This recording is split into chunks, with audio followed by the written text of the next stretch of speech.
mondo biya no chak process no kende in itself is more costly than even the investment itself. Iyudo ni ng'ato wacho ni oyo adwaro timo ohala gi Kenya to mondo atudra gi jo sirkal manyalo miya license ka mondo atim go ohala. Be imigona mana mondo awuo gi dhano wadwa kende kapok ayudo gima dwaro. Already pesa mi ng'ato nyisi ni miya mondo ateri ir ng'ama kama is very high. Koro gima onego sirkal timo mokwongo kendo mana hinya kendo en gima isiki wacho ni let us deal with corruption. Gimoro ni kidwaro moso ng'ate chulo pesa. Kidwaro ni document ni odhi kama ichulo pesa.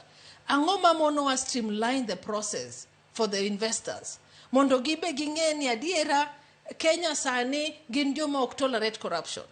Omiyo konyisa ni the investment madhitimo is worth 300 billion to mane ma pesa madhitiyogo ok nadhitiyogi another extra 100 billion. And secondly, gimonego sirkal tim kendo eni sani kwang'iyo pesa marwa, shilling marwa, it's losing. Kipimo gi dola.